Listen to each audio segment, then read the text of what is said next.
भारत में आज भारत बंद का व्यापक असर, केंद्र संगठनों का प्रदर्शन जारी। आज 12 फरवरी 2026 को देश भर में भारत बंद का आयोजन किया गया है, जिसमें कई केंद्रीय ट्रेड यूनियनों और किसान संगठनों ने हिस्सा लिया है। इस बंद का उद्देश्य है सरकार की कुछ नीतियों और कानूनों के विरोध में अपनी आवाज बुलंद करना। बंद के प्रमुख बिंदु। समय: भारत बंद सुबह 6 बजे से शाम 6 बजे तक लागू है। केंद्र संघर्ष: यूनियन और किसानों ने कहा है कि सरकार ने उनकी मांगें पूरी नहीं की है, जिनमें मजदूर अधिकार, कृषि समर्थन और नई नीतियों पर पुनर्विचार शामिल है। सार्वजनिक जीवन पर असर: कई राज्यों में स्कूल, सरकारी कार्यालय, बैंकों और व्यापारिक प्रतिष्ठानों में अवरोध देखने को मिला है।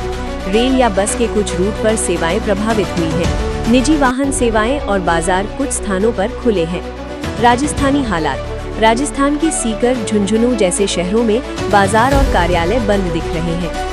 क्यों बंद हुआ है? बंद का मुख्य कारण सरकार के कुछ नए नीति निर्णयों और कानूनों के खिलाफ विरोध जताना है। इन संगठनों का दावा है कि नई नीतियां मजदूरों, किसानों और छोटे उद्योगपतियों को नुकसान पहुंचा सकती हैं। सरकार और विरोध कर रहे समूहों के बीच वार्ता की संभावना बनी हुई है, जिससे आगे की स्थिति स्पष्ट होगी।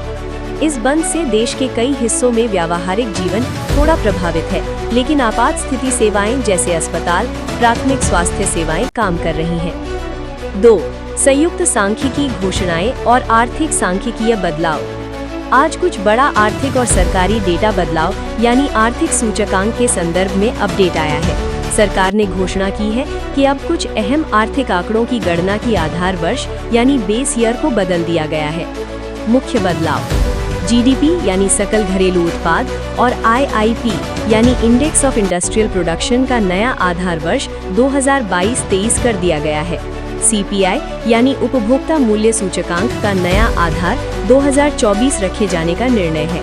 नई सीरीज से अनुमानित डेटा अब ज्यादा अंतर्राष्ट्रीय मानकों के करीब माना जाएगा और आंकड़ों की तुलना आसानी से वैश्विक स्तर पर संभव होगी। इसका महत्व: आर्थिक रणनीति: इन आंकड़ों से सरकार और अर्थशास्त्री देश की वास्तविक वृद्धि दर, महंगाई और उत्पादन क्षमता को बेहतर समझेंगे।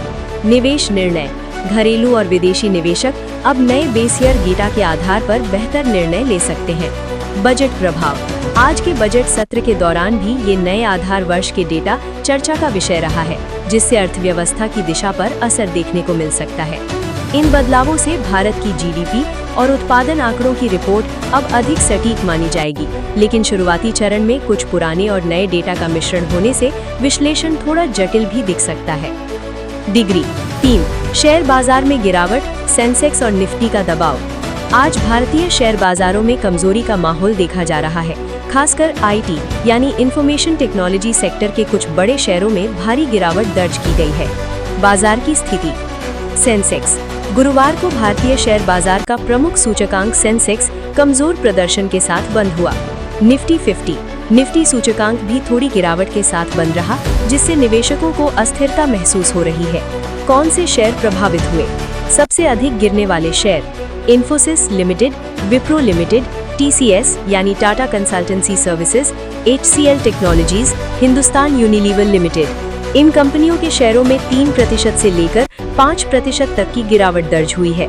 उम्मीदवारी में बेहतर प्रदर्शन वाले: Bajaj finance limited, Shriram finance limited, Eicher motors, state bank of India limited. इन शेयरों ने बाजार को थोड़ा मजबूत बनाए रखा। बाजार की वजह: निवेशकों की चिंता आईटी शेयरों में गिरावट से है। वैश्विक आर्थिक संकेतों और आर्थिक आंकड़ों के बदलाव को भी निवेशक ध्यान से देख रहे हैं।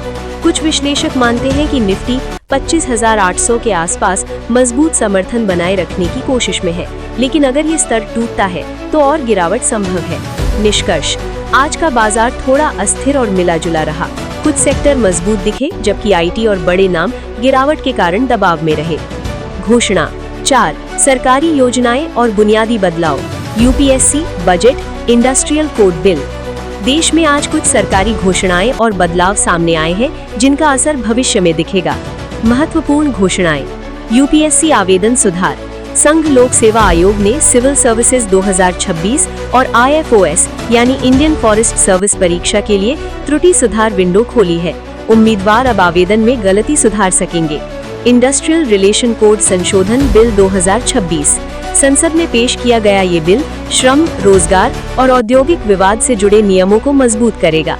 ये पुरानी ट्रेड यूनियंस एक्ट को बदलने की दिशा में एक कदम है। यूपी में बजट सत्र। उत्तर प्रदेश विधानसभा में राज्यपाल के अभिभाषण पर चर्चा जारी है और विपक्ष के हंगामे के बीच बजट पर बहस चल रही है। भारत सेशेल्स साझेदारी और राष्ट्रीय कार्यक्रमों का विस्तार। आज अंतर्राष्ट्रीय और सामाजिक स्वास्थ्य कार्यक्रमों में भी महत्वपूर्ण खबरें आई हैं। भारत सेशेल्स संयुक्त विजन। भारत